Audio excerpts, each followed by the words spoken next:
Hey everyone, how's your weekend going and your week? This is Monday. We're just getting back into daily cyber and just everything that's been going on.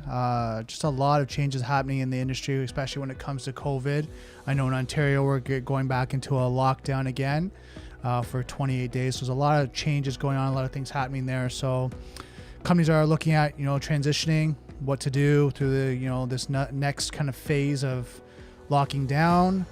Some companies are affected, and we're looking at uh, stores are affected, hotels, hospitality, restaurants, gyms, all types along that line. I know there's a fines going on, so a lot happening in the industry. Today, I have my buddy Neil Bridges on the podcast today. We're going to be talking about a lot of things going on with the industry and what's happening. So grab a coffee, grab a tea, and let's hack at it.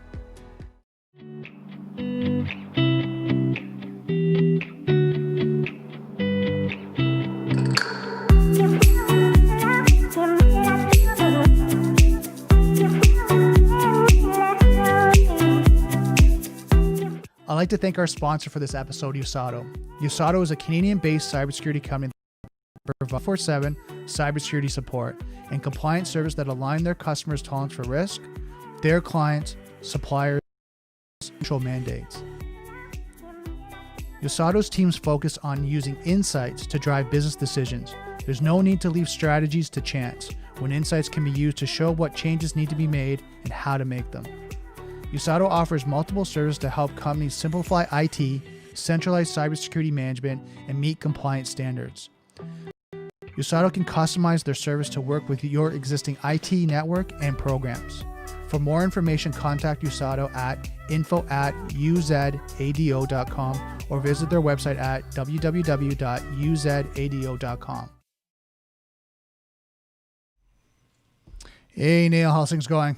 Oh, amazing, Brandon. Thanks for having me on again. So how you doing through the pandemic? I mean, it's hard to say, right? Because you start to think that everything's going really well, and then you start to pay attention to, news and case numbers and all sorts of stuff, and it starts to make you wonder like how things are going. I mean, businesses are changing the way they work. They're deciding that they're all going to be work from home, or they can't wait to get back into the office. And then you've got it's hard because you've got a lot of folks who are like, hey, we should go back to doing things normally. And I've got a lot of vendors that are calling me up and like, hey, I want to go to dinner, let's go to these events and things like that. And so it's hard because it's almost like the world doesn't want to accept this definition of a new normal. At the same time, it's hard not to realize what's going on in the world around us when it comes to the pandemic and to COVID and everything. So it's interesting to watch the world unfold around us on a day-to-day basis. I think cyber is still, I mean, I don't know what it is that you're seeing, but it's like cyber is trying to move 100 miles an hour when it comes to adapting to COVID as well, and all the things that are going on. Well, one of the challenges that we're finding is that in Ontario, we're going back into another lockdown, another phase, right? And then they also put a fine that if you're a group of 10 or more people, the person that's hosting that event, doesn't matter if it's a house or it's an actual business event, whatever that may be, now potentially can be fined $10,000, plus every person that attends now can get fined $750. That's interesting. That I've heard of certain fines going out for people who organize events. I haven't heard of anything, any fines for also the participants in said event too. That's pretty interesting. Well, I think right now they're trying to reduce the actual groups and congregation of people. I mean, Yeah. we're finding with university students, I mean, they all went back to school and they were all Yeah. kind of in dorms and things like that. So they're all commuting. I know a couple of my friends were watching football this weekend. They were talking about in the stands how, they were letting so many people into the stands, but then what happens again?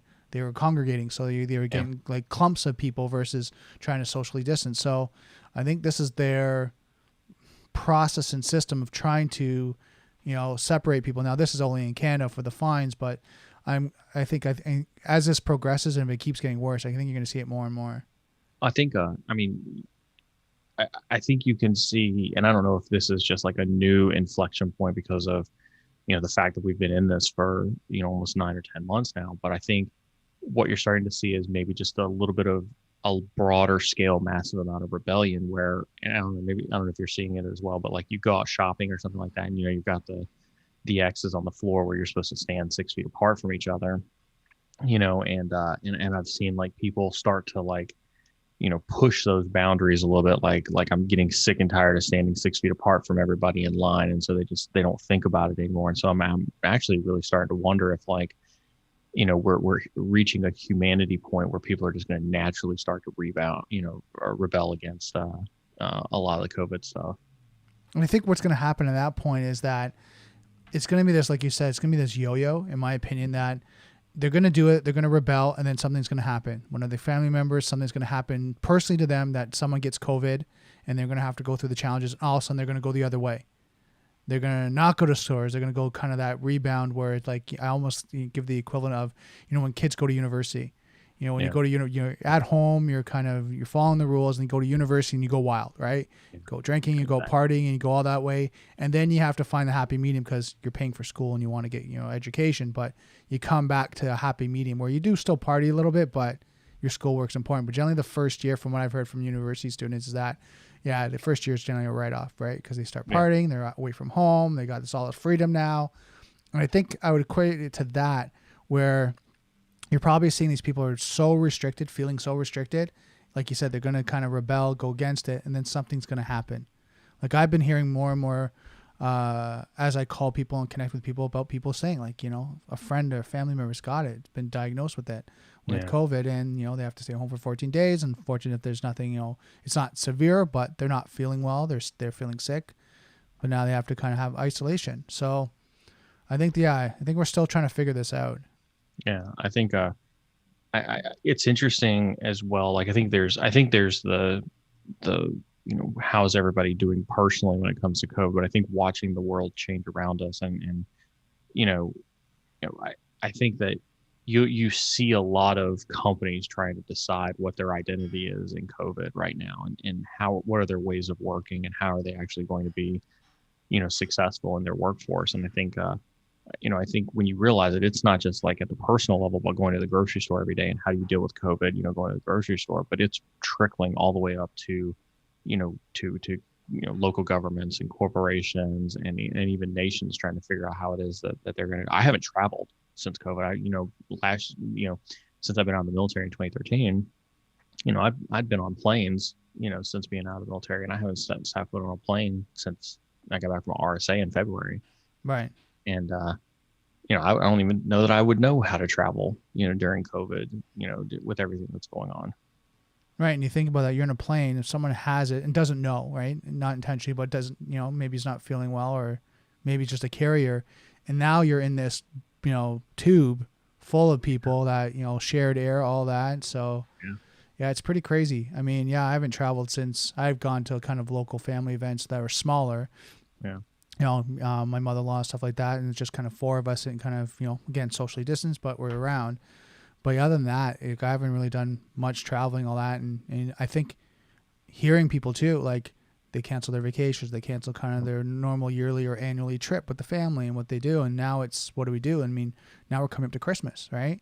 And I had a family meeting yesterday on Zoom, and we were talking about like, so what's everyone doing for Christmas? Right. And, the question back is, what can we do? Yeah. Normally we have like a Boxing Day party and a big event, and 60 to 70 people show up, but it's like, no, we can't do it this year. So what do you do? Yeah.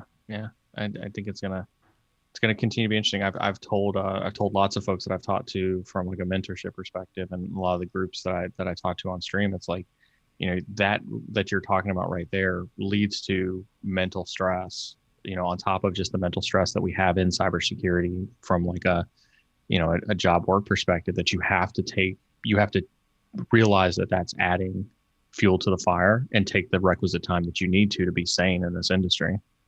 So let's talk a little bit about that. I mean, we're talking about, and everyone's watching this and hearing about the COVID and what we're thinking about, but what's your thoughts on cybersecurity and when it comes to business and what's going on with the companies right now? Because I know we went through, I would say, a dip at first where all the companies now were like, the house is on fire, we have to change. Then they started to pick up again, saying, okay, now since we've changed everything, we've transitioned to VPN and cloud, and our staff is all remote and doing all this. and now they're starting to lock everything down, and now we're going to keep going through this yo-yo effect. I feel that, Yeah. Now it's okay. We're getting up, we're getting going again, then we're locking back down. We're getting up and going in, then we're locking back down. I think the biggest thing that I see the industry contend with is, you know, we were forced during that house was on fire phase, right? That was going on to lock a whole bunch of stuff down and to try to implement security postures that, were probably on a roadmap or a plan for like the years prior. Right. And then all of a sudden now, like you get forced to push those into place. Actually, one of the things that I've seen and talked to folks about is they were those controls and whatnot, like MFA or adding VPN concentrators to support remote workload or things like that, didn't go through like a real holistic architectural design review process. And so it was really just kind of like go forth and do it. Right. And so they're actually kind of going back and saying, okay, well, if we had all this time to plan this out and architect it, where did we have gaps? Where did we miss? Where did we screw this up, for lack of a better word. And then there's still obviously places where those controls aren't working when you look at just the massive amount of ransomware attacks that are, being reported on almost a daily, if not weekly basis now, with people who clearly didn't, lock down their remote desktop protocol or were forced to open up their remote desktop protocol to facilitate remote work. So right. I think most companies' cybersecurity posture is still in utter state of flux because we've never been thrust into this level of chaos when it comes to trying to implement controls. I don't think anybody knows what to do. So what would you recommend? What's the first thing they should look at? I mean, I think your external attack surface is really kind of the biggest thing because it's like, the attackers know that you have to allow your users onto your network somehow, right? Whether that's VPN infrastructure or Citrix or remote desktop protocol or something like that. And you're going, they know that you're going to make it as easy as possible for your users to access that external, infrastructure. And so first and foremost thing that I would look to do is locking down all of those ways that your users get onto your network to start working. MFA is still hands down. I mean, you get so much mileage. Against hack attacks by implementing MFA. And we talked about this. So Saturday, I had the CTO and co-founder of Expanse on the stream, and he was talking about how, from an attack surface management perspective, right? MFA, it doesn't matter whether you talk about like SMS spoofing or any of the other types of attacks that come along with SMS based authentication or you're using the app on your phone and things like that. Those are very, very like 1% type of attacks, when MFA on literally all of your attack surface is literally the biggest investment that you could make. And for pennies on the dollar, it gets you so much mileage. And so it's like, I just encourage people, we know that you're out there with, RDP and Citrix and VPN open to the internet for your workforce to work. And so is the attacker, and the attacker is looking for that stuff on a regular basis. For sure. Lock down those attack surfaces. Now I got Rod. Rod made a comment, 100%, and companies are hesitant to spend any more money as they don't know what tomorrow brings. Thanks, Rod, for the comment. Now, if anyone is actually watching this, if you guys want to comment, jump over to YouTube. There's actually a chat on the side. I'm actually watching it, and we can engage. And if you have any comments or any questions for us, let us know. So, I mean, I hear you talking a lot about two-factor authentication, right? And, adding that in. I know when I was with another company, we were selling true passwordless decentralized authentication, which was kind of that next step up, which we use kind of more the phone, right? Yeah. Versus just kind of 2FA, where you actually use the phone chip, and you decentralize passwords. So I think, like you said, using that really looks up the security maturity. So now we're looking at kind of 2FA, some of the technologies. What about like their posture, their like policies, procedures, compliance? Would you recommend they review those at this point? I mean, I always do. I don't, I think I don't downplay, some of the softer works side of your attack surface. And was it Rod who had the comment in chat? Yeah. I think companies are hesitant to spend some money, but I think companies also understand that they are more vulnerable now than they were pre-COVID. And if they don't, then I think that's potentially a failure on either the security leadership team or the right amount of whoever is advising some of those companies to understand that you're more vulnerable now. I think one of the conversations that I like to have around that, right, is we used to always joke in the industry, and I think you and I have talked about this, Brandon, kind of on the side a little bit, right? Is we've always joked in the industry about how big the attack surface is because you got BYOD and you're traveling all over the globe. This was pre-COVID, obviously, and things like that. Right. And I think that was a really fun, conversation topic to have with folks about, do you really know how big your attack surface is with BYOD and things like that? Right. I think now with COVID, like we have really gone into a real world version of how big is your attack surface, and I think helping an organization understand just how big their attack surface is, and then to your point, what are the people, processes, and technology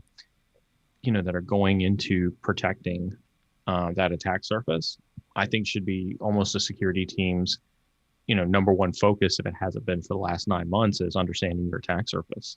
Right. Yeah, because the reason why I had that conversation is because I'm assuming, and from some of my conversations, is a lot of the people are using the technology, right? They're transferring their technology, they're integrating these systems, they're doing all that, but then when it comes back to the painstaking task of going through the documentation, business continuity, disaster recovery, instant response, kind of all these different documentations, we'll do it after. We got to get this done now. We got to get up and going. We got to get business continuity. We'll look over and review that later.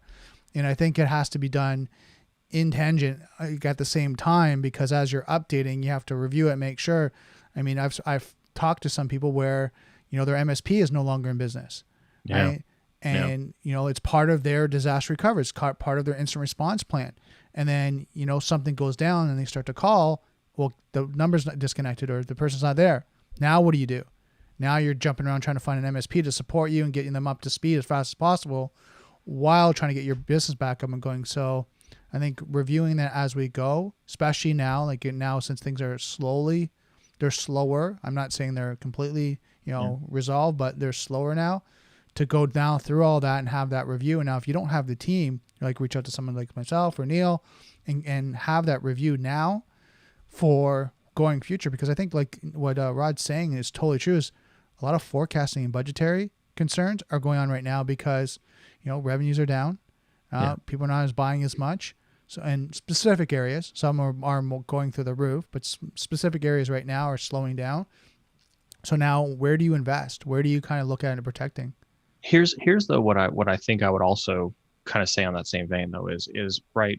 When did COVID start? March. Roughly March 1st, I think, is when we're kind of calling like the beginning. Depends on which conspiracy site you're reading. That's fair. Yeah, exactly. If we generally agree that like March 1st is when COVID really started, right? Right.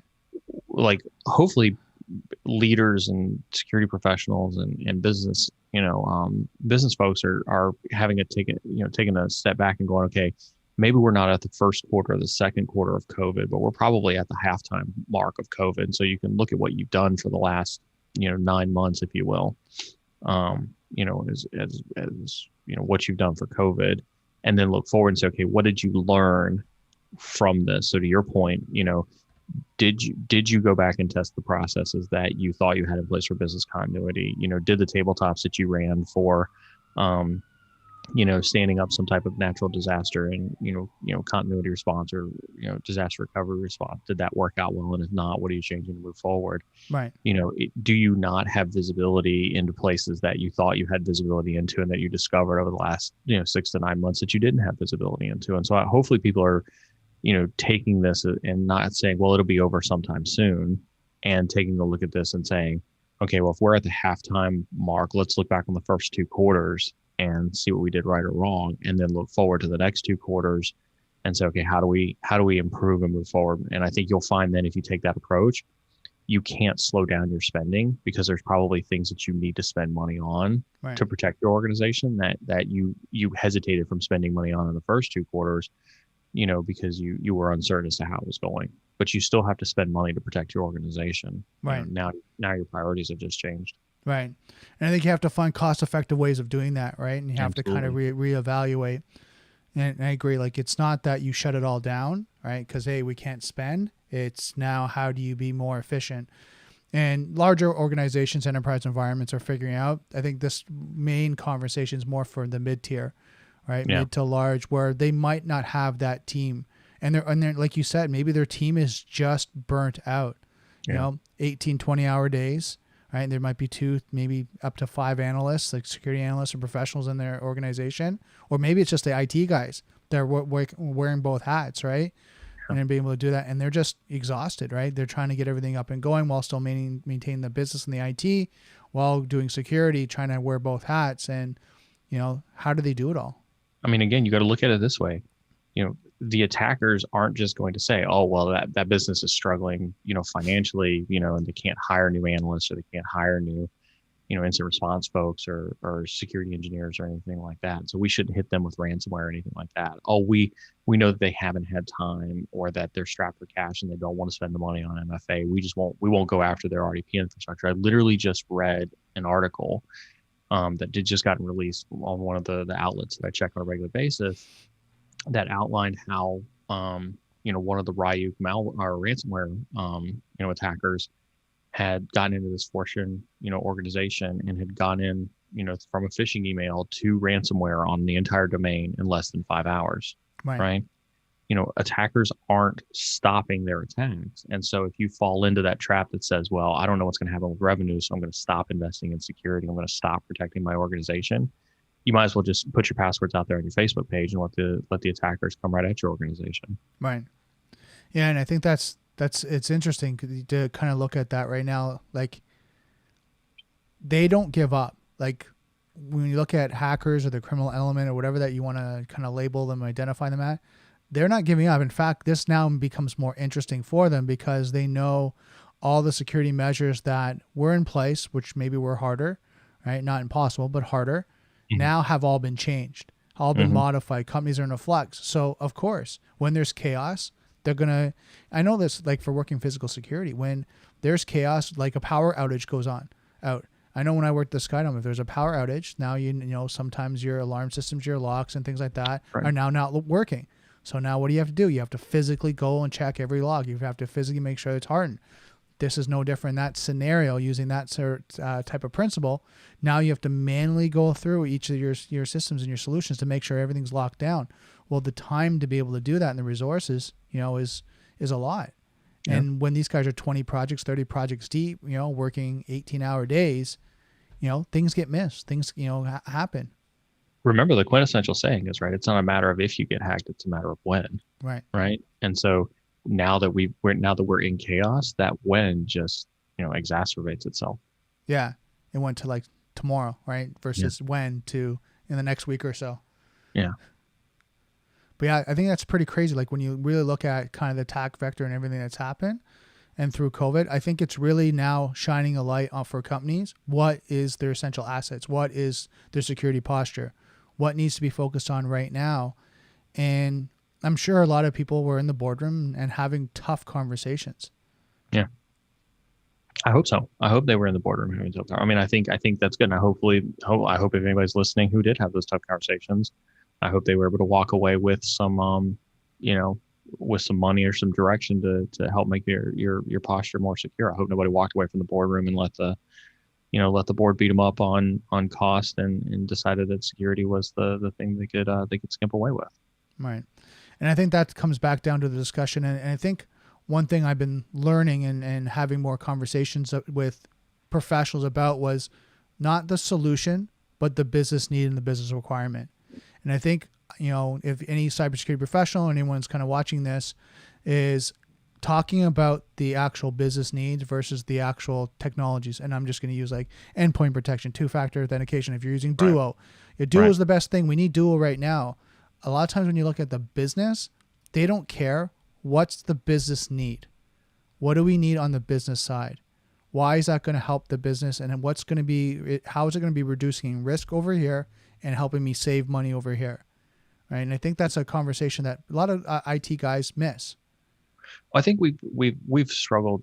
I mean, I think you and I have also talked about this as well in the past, right? I think we as an industry have constantly struggled with delivering business value, in our conversations. Right. I think that has hampered our conversation at the boardroom.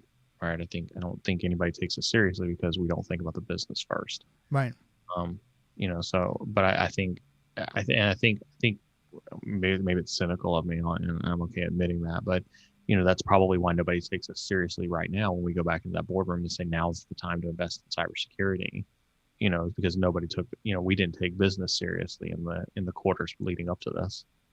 Right. Now, Rod made a comment here as revenues are down. It's up to security professionals to build a case and try to convince leadership to spend money when there is no 100% solution. I think that's always the case. I don't think that's, I don't think that changes because of COVID, right? I don't think, I think we've always had to build cases for cybersecurity. So it's status quo as far as I'm concerned. Revenues are down, right? I think revenues are down for almost everybody, unless you're in a select few set of industries. But there are things that, kind of that adage of stopping the bleeding, right? There should be security controls that you're looking at that says like, this can stop the bleeding right now, like MFA, right? And if your organization had MFA on the roadmap, all you're really asking is acceleration and pulling it forward, which I think is completely within, a reasonable business case that could be made about something like MFA. Is now the time to stand up your super awesome, highly advanced, risk assessment or a third-party risk management program. Those may be harder, business cases to sell. But I think buffing up the immediate defensive posture of your organization and putting more soldiers on the front line digitally, so to speak, I think those are business cases that, I think everybody should be trying vehemently to get across. Now, what would be a recommendation on your side if you're going to write a business case right now, what would be some things you'd add into it to make it valuable for the business? So I think, I had a CISO once, and I don't know if I've used this one on your show before or not. So hopefully this is the first time you and your listeners are hearing it. But I had a CISO one time, and got a ton of respect for him. He's now the CISO over at Unilever right now. It's a Fortune 100 company. His statement was, we as cybersecurity need to enable the business to take risk. Okay.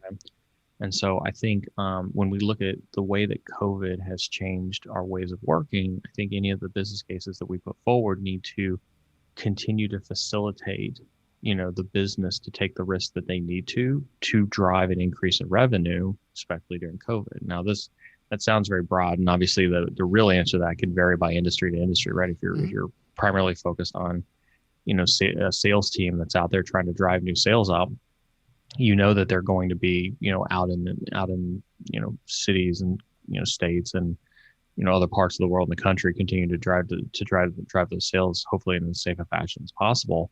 Does multi-factor authentication inhibit their ability to take the risk to do that? I don't think so. And I think you have to just prove how adding multi-factor authentication reduces downtime because, you don't have to reset somebody's password every third day because it got compromised. I think if you can equate that to, the cost of lost productivity because of having to respond to, a password reset event because they got their password compromised. I think we have to try harder to talk numbers. One of the best slides that I ever put together for a CIO one time, I was able to, it took me about 6 months to get all the data for it, but I was able to get all the data to talk about what the real cost of a cybersecurity incident was. And it was everything down to the cost of our third party contractor to take the ticket, the cost of our IT teams to, re-image a laptop, the cost of the incident response team to respond to the incident, the cost of all of the tools that had to be on there for us to be able to facilitate that. And I think it ended up being something like $1,500 per incident. Okay. which didn't sound too bad. But when you looked at it across the entire organization, it ended up being that every month we were effectively spending $3 million a month, responding to cybersecurity incidents in that particular organization. And when you put $3 million a month on a slide, that really popped in front of, the CIO's eyes, and really caught the attention of like, well, holy cow, how are we, wasting this much money, for things like password resets and malware, laptop reimages and things like that. And so I think we Right. have to do a better job of finding numbers and putting numbers that say every single time I reset your password, it costs the organization $100. And if you do that 1,000 times in a month, that's a lot of money, lost revenue, lost productivity. We've got to get better about doing that. So yeah, you're talking about quantitative, your executive summary and your financial forecasting while you're doing a business case. Yeah, yeah. Right. So it makes sense. I mean, to be able to, and this is, I think, one of the benefits to add into when you're actually proposing a solution and you're going in front of the board, is making it clear and concise of what your objectives are and how it's going to help the business and how it's going to do that, right? And a lot of people that make these cases make them convoluted, make them complicated. Yeah. Right? These guys have 2 minutes to look over your concept, your idea, and it needs to be clear and concise of how this is going to help the business, and then what's the risks, what's the compliance, and then what's the cost associated to this. I think also we have a tendency, to your point about making them too complicated. I think we focus so hard on talking about how advanced the adversary is, how sophisticated the adversary is, how terrible and bad, and we've got this big bad adversary mentality that's out there. Mm-hmm.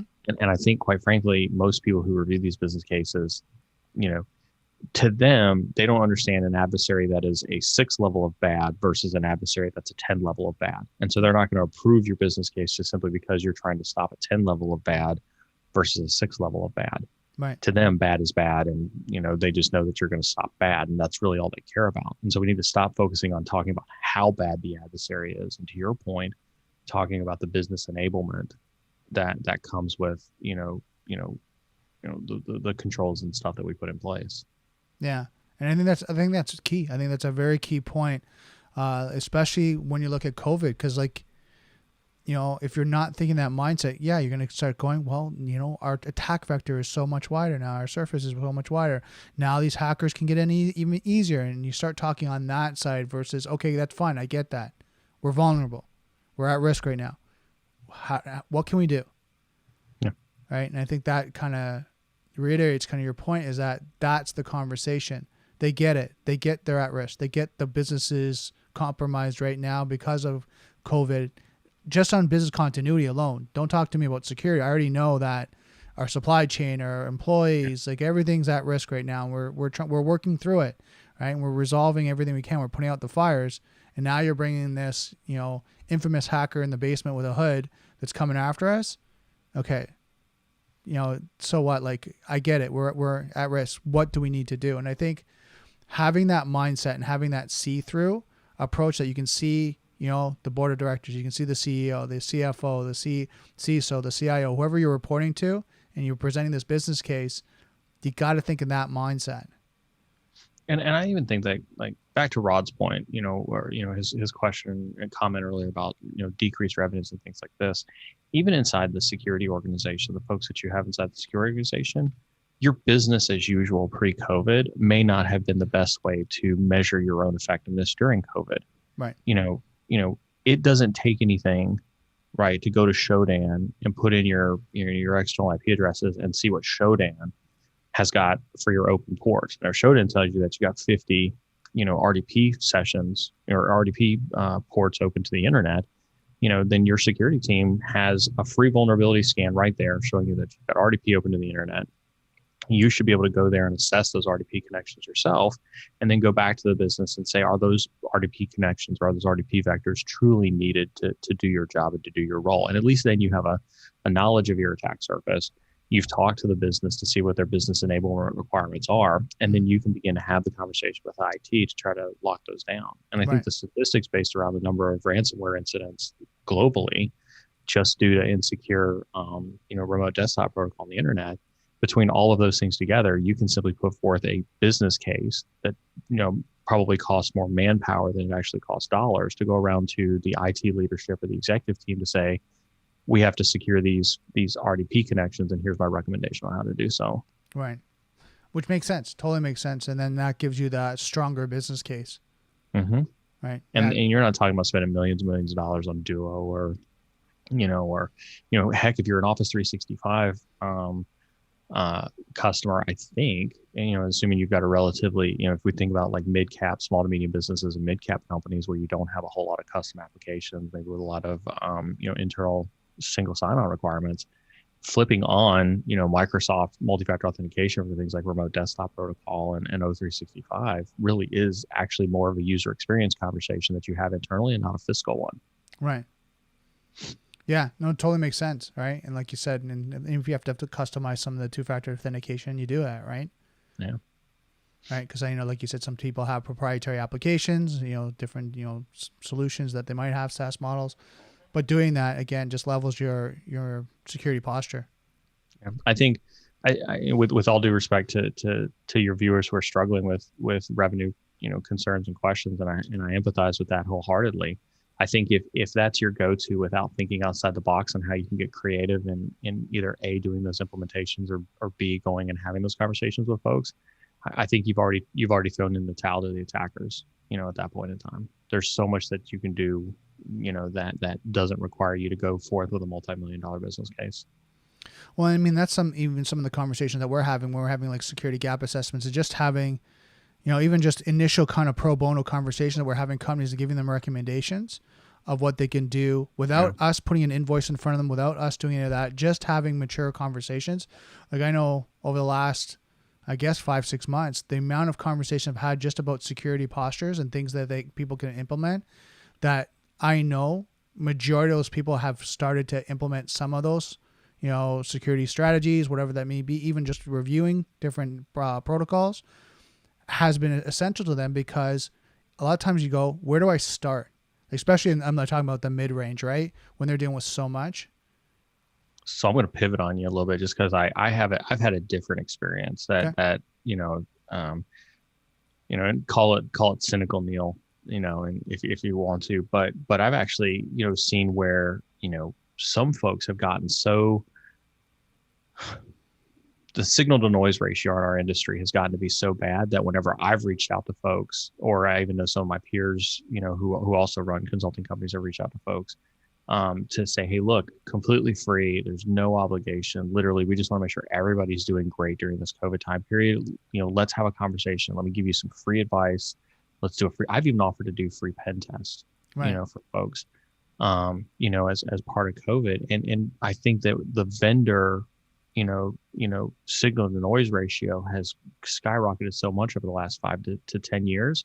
Nobody even wants free help these days. Like I can't even begin to tell you, like, the amount of people who just even shut that down because they're like, oh no, you're just trying to sell me something. It's like, no, you don't understand. Like, we are all banding together here in cybersecurity, where we all want everybody to be incredibly safe and secure. We all want to help everybody else out. And I think people are, not used to that side of those of us in the community who are just genuinely concerned about the safety of everybody's company, that they've just tuned out even like free help and free advice.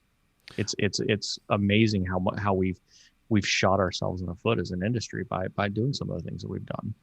Yeah, and I think it, like you said, and talking to cynical Neil here, I think it is it is that mindset is, and don't get me wrong, I get that as well, where people will say, well, what are you selling?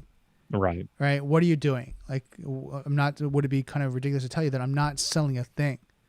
This is consultative. We're trying to help right now because we're trying to be, more citizens of the economy and our business in our Ontario and Canada and North America, and just help where we can. And until you get that person to let down their guard a bit and have that conversation, then they realize, like, it's really just that. I mean, this is why, and you and I both do, like, the podcast. That's one of the reasons why I do the podcast, is to help people and give them, information and just help the industry, because there's so much out there. That was why I started DailyCyber, was to have the conversations, what's happening behind the boardroom, right? Where people don't talk about, where you have your vendors, your manufacturers are talking about, all the sales and marketing gimmicks and kind of all the great stuff, and we're top of the, fourth quadrant. But then when you get in the boardroom and they're asking totally different questions, Absolutely. right? They're asking totally different things like, how does it integrate with this?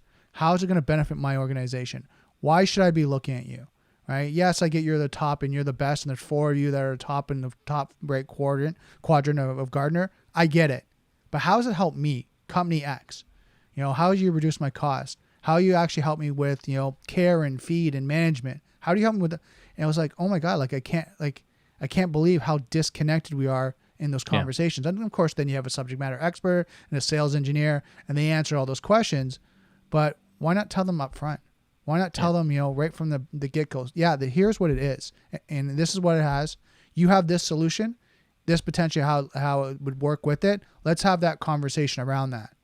Yeah. Let's see if there's a possibility that it will work with it, and have that conversation versus we're the best in the Gartner. We've done this. We've reduced our attack vector by that. Okay, but so what? Like you've done that. How does that relate to my specific company? Do I need that? Do I need that reduction in risk? Do I need that? I don't know. Now you're kind of down this whole other rabbit hole. This is why I get back also to this idea of talking to people.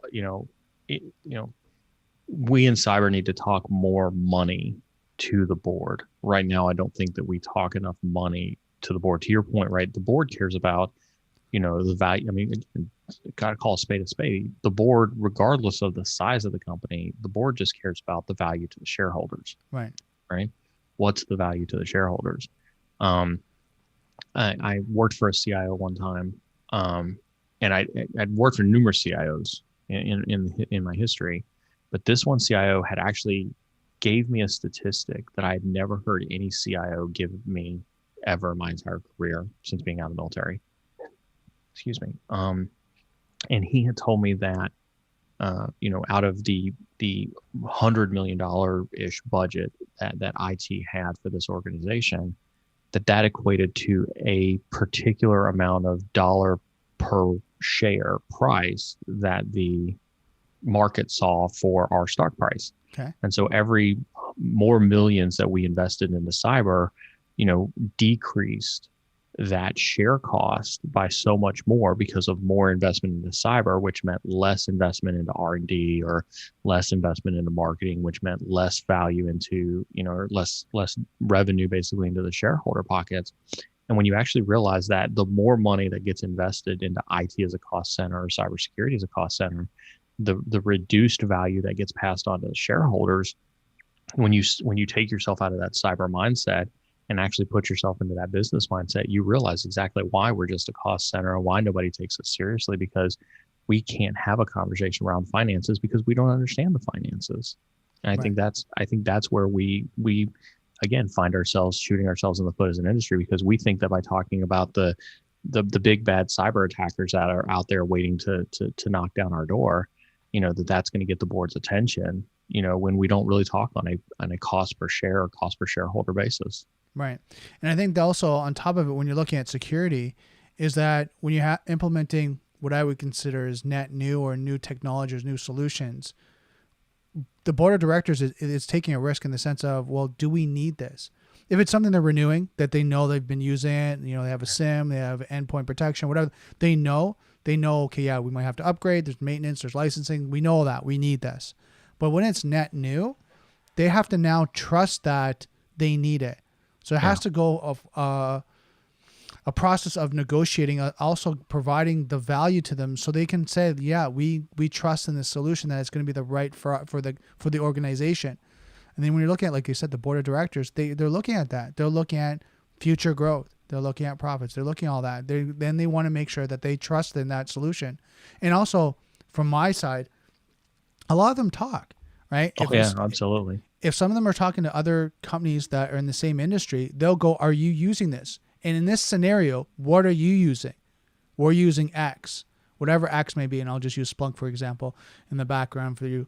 They say, yeah, we're looking at this, right? And we want to use, we're thinking about, some sort of, endpoint protection. We're looking at SIM. We're looking at all that. We're looking at, vulnerability testing. What do you recommend? Well, for one solution, we're using Splunk. Oh, Splunk. Tell me a little bit about how it's working in your organization.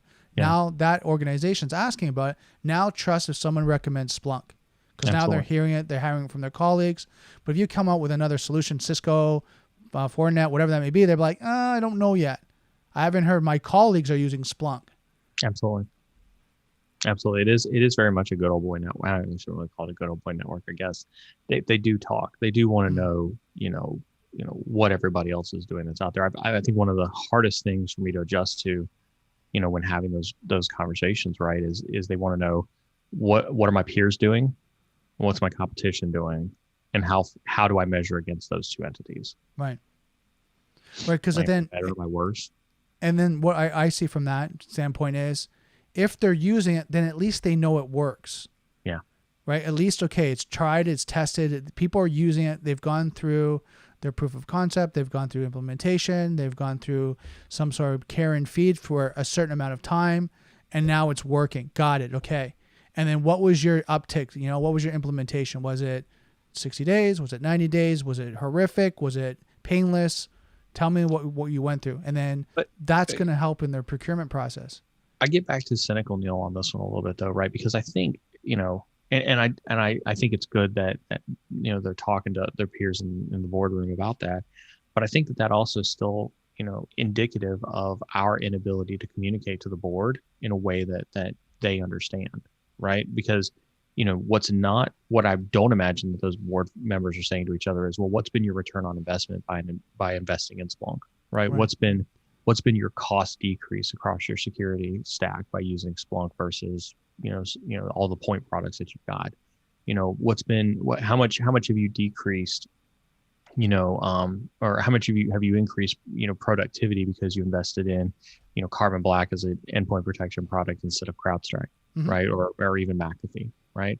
Those are the things that I think that if you looked at other technologies that get implemented at the enterprise level, like maybe like a Salesforce or a Workday, or something like that, Mm-hmm. I think that they would probably have those conversations for those types of implementations. I don't think they're having those conversations in the security space because we haven't communicated that appropriately up to them. Okay. I can see that. Yeah, because I know for me, like if you're doing an executive summary, you're kind of doing the proposal. If you can provide in more value, like, and I'm just going to use the health sector. Right. The hospitals are using this, and here's recommendations, or here's kind of evaluation of other hospitals that are using it successfully. Mm-hmm. That adds more value to the board of directors. Absolutely. I think I don't disagree with that at all. What I don't think that we're adding to that proposal or any other proposal that we do in those executive conversations is, it's been proven that if you're migrating from, let's say you're doing a proposal for, like a deployment of an endpoint protection tool, right? They're migrating off of McAfee and onto an EDR like Carbon Black or SentinelOne or something like that. Something that says, average hospital size that looks like your hospital, average number of patient records like your number of patient records, average number of endpoints like your endpoints. So just like your peer comparison that already recommends this endpoint protection suite.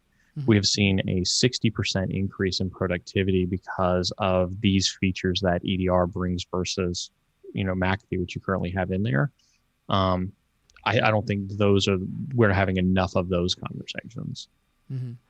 Yeah, but I know a lot of times that would have to come through either a VAR, right, that's collecting that data, or the manufacturer that's collecting that information, that data, then be able to relay that. Because we get back to the other side of cybersecurity, which is we're not always transparent about the things that, are going on in our industry because we're worried about competition and looking stupid and lawsuits and things like that.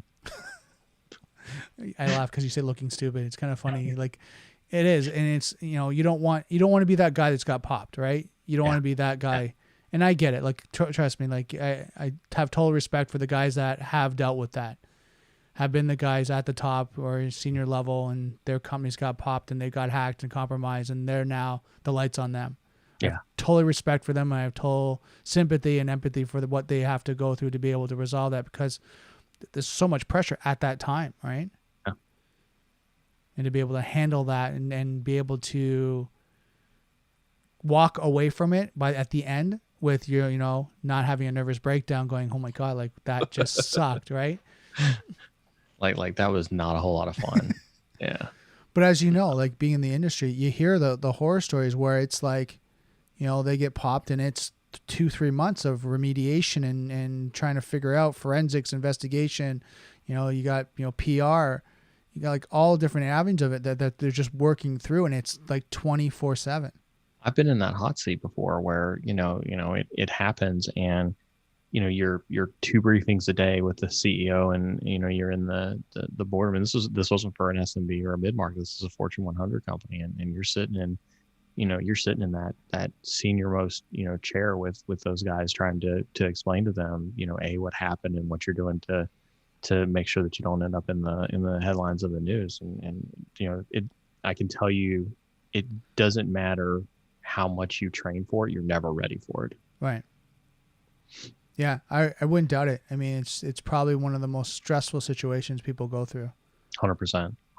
I think we had a CISO on my stream a couple of weeks ago, and I asked him, who we were talking about the Uber CISO, right? And just to level set, right, the Uber CISO had a couple hackers who hacked into Uber and dropped a couple 100,000 pieces of personal information, and then the Uber CISO tried to cover it up by saying, paying them $100,000 and claiming that was part of their bug bounty program, when in fact it wasn't. It was data extortion. Right. And I think the question that we posed to our guest during our stream really was like, I mean, if we were to give the CISO the benefit of the doubt and say like, well, it's middle of an incident, a couple 100,000 records are about to be exposed all over the internet, somebody's asking you for $100,000, is that just like a lack of judgment? Did you just have just a moment of weakness where you had to make a decision on the spot? And what is it like to be in that hot seat? And yeah, I mean, you talk to any CISO that's ever had to deal with that, and you're in that fight or flight mentality. I think is actually the words that he used on the stream, which is you're in that fight or flight mentality where you're trying to decide like, what exactly is it that you're gonna do or say or act in the middle of that incident. I don't think people are, I'm a huge fan of tabletops. I'm a huge fan of disaster recovery drills and crisis management activities and things like that. Practice them. I don't think anybody's ever as prepared as they think they could be from those activities. Right. Yeah. And like you said, I mean, you do the training. I mean, I had a conversation this morning, and we're talking about training and just kind of working out. You train so hard, right? And you make it so stressful, so real world situation. So when it actually does happen, you're as prepared as possible. Yeah. Right. And I mean, I know for myself, to being in martial arts as well as, training in physical security for the Skydome, some of our scenarios, we'd make them so real that by the time you're done, I mean, the debriefing was maybe a couple hours of debriefing, but it was really like, oh my God, like I couldn't believe that could happen. Right? I couldn't believe that situation. And then what happens is, at least now you have the debriefing, you've wrote out different plans, you've modified everything, you've got more of a response and engagement, better how to deal with it, right? Yeah. Going through it. And then, you just keep doing those and you keep doing that. And then eventually, knock on wood, you don't, but eventually if you do get popped, then at least you're somewhat prepared. Yeah. You want it to be as much muscle memory as possible. Right. You want to strive for muscle memory, but yeah, it's there's a lot of things that you can't prepare for. Right. No, so true. Now, I don't know if anyone else has any questions. I know Neil and I have just been kind of talking about like everything that's been going on in the industry. Comment below. We're going to be here for a little bit. Thanks, Rod, so much for your comments. So, Neil, before we end off, I mean, we've been talking for, it seems like time flies when we get going. Dude, you and I have the greatest conversations. What's one recommendation you would recommend companies look at today? Like if you were going to say, okay, we finished this podcast, if you've been listening to up this point, I'd recommend you go do this right now. External attack surface. Like I think if you're hearing this right now, if you're looking for a to do, make sure you understand your external attack surface. Make sure you understand all of the points of entry that are currently facing, the attackers right now, and just understand what the size of that attack surface is. I won't even say understand like all the ways that an attacker can get in, because I even think that's pretty monumental. But I think if you started with just understanding just how much attack surface you have out there, I think that's a great place to start. I think, and I think that can be pretty daunting for a lot of folks to understand, and that's why they're There's just tons of people out there who are willing to help you understand how big your attack surface is. But you can't protect what you don't know about. And with everybody working the ways of working that we're working right now because of COVID, you can't afford not to understand how much of your company is currently exposed to attackers out there. I totally agree. And I think one thing I'd add on to that is it doesn't matter what size you are either, right? I know Right. smaller 100%. smaller organizations, all that, you got to evaluate this now. You got to assess it and at least have a snapshot, have a plan of action, have a roadmap in place, kind of have that, first baseline. Okay, this is what we see. This is where we are right now, our kind of exposure and where our risks are, and then start drawing out a roadmap. I'm not saying you have to do everything right now, but at least you know where everything is and what's going on. And then what happens is then you have to rank it in criticality. Absolutely. If it's something's like, you're in a cloud and all your confidential IPO data is out in the cloud right now and you're at risk, you got to lock that down. That'd be high, high critical in your kind of list. Now versus maybe you have some marketing material that it's old marketing material that was since, 2001, that's going to be low. If it gets compromised, probably already out. It's not that big a deal, but like you got to start to rank that. You got to start to do that and then start to take action to it, because the more conversations I'm having about people that are working on it, and I put in quotations, the challenge is that, what's your timelines? What are you really doing? Like, are you working on this year, by the end of 2000 and, 2020? Got it. But you're saying I'm working on it soon, by the end of 2021. Yeah, that's not good for your security. And potentially if you get, hacked, there's so many things going on right now. I was talking to someone was last week, and they were talking about some new Ohio, and I don't know if you heard about this, Neil. Ohio as well as New York now have, I guess, laws in place that if you get breached now, the fines now are starting to become huge. Yeah.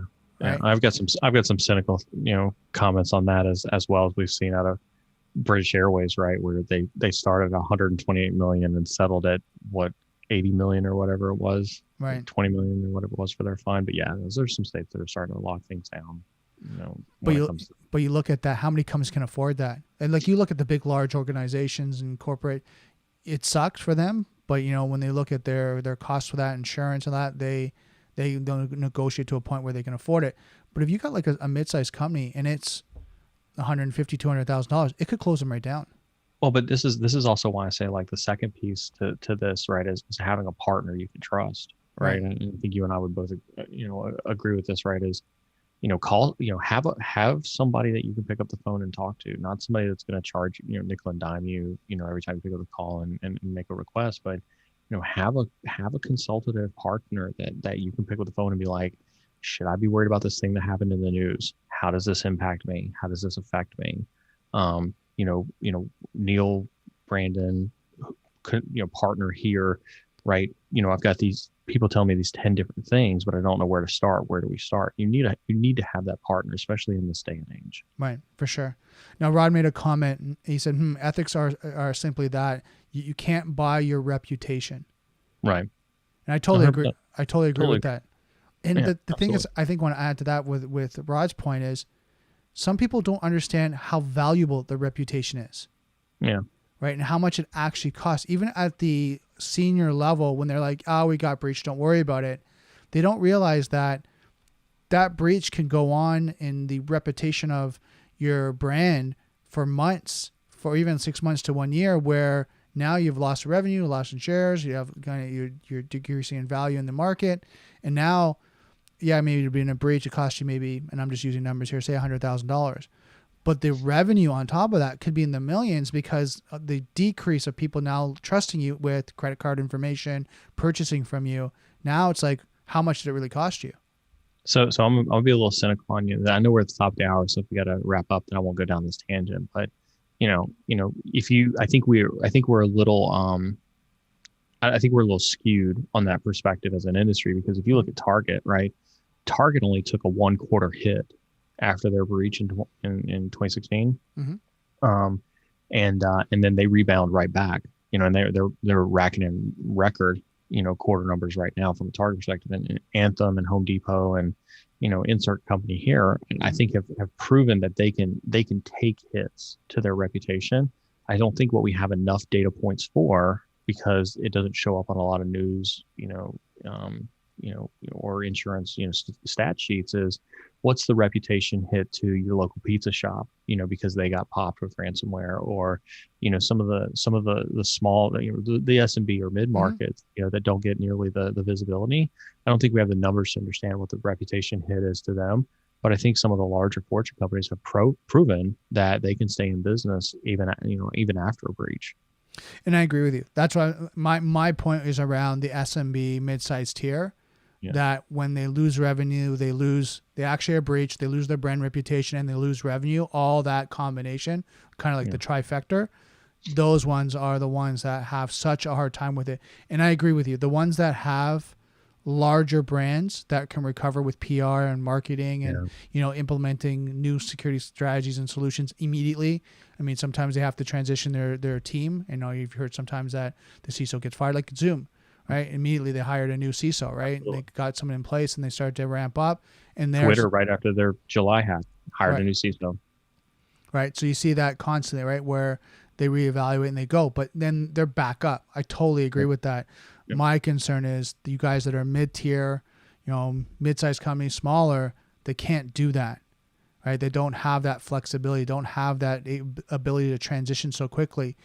You have to work twice as hard as the large organizations to do that, to maintain that brand reputation and be able to do that, versus the larger ones can take a little bit more of a hit and recover because they have that, I guess, flexibility to be able to do that. And don't get me wrong, they don't want to do that, but they have that they can, right? They have that room to be able to maneuver, where small to mid-sized companies don't have that much room. Yeah, I completely agree with you. Completely agree. So perfect. Well, thank you so much again, Neil. This is awesome. Always. Thanks for having me, Brandon. I know we always kind of go into these deep conversations and about security and all that. And I hope, everyone that's watching this gets a lot of value. Again, if you guys want to contact Neil, what's the best way to contact you? Hit me up on Twitter at ITJunkie. And then don't forget to check out the cyber and security stream over on Twitch. Yeah. And you have that how many days a week? So we're doing every Monday, Wednesday, and Saturday, but Splunk's annual.conf starts today. And so literally as soon as I get off the stream with you, I'm going to head over to my stream, and we're actually going to be broadcasting Boss of the SOC, which is a security operations based capture the flag for the rest of the day today. And then tomorrow Wednesday we're going to be broadcasting kind of a de-analysis, if you will, over some of the talks that are happening at .conf, where we're going to highlight a talk, and then we're going to watch the talk as a stream, and then we'll debrief after that talk and talk about the impacts of the industry, what it means, answer some Q&As and things like that, for this. So typically every Monday, Wednesday, and Saturday. The next 3 days will be special because we're doing, something for Splunk's conference. But, other than that, we've got some amazing folks coming on the stream. We've got a recruiter coming in this weekend to answer some very specific career questions and salary questions. And, we've got Rob Lee from Dragos. Nice. We've got him coming on November 7th as we do a special broadcast for Secure West Virginia. So lots of cool stuff happening in the future. That's awesome. So guys, check that out. Neil, again, thank you so much. Awesome. Thanks. So guys, that's another Daily Cyber. I hope you got a lot of great information, especially talking about what's going on with COVID, some planning, what to look at, some strategizing when it comes to cybersecurity, your business continuity, and different planning. Again, reach out to Neil if you have any questions. Also, you can contact me. We're doing whatever we can to help all companies across, the world, doesn't matter where you are, to just stay secure and stay safe through this pandemic. So I want to leave you off with this. Don't forget, software's hackle, being connected is vulnerable. I'll see you next Daily Cyber.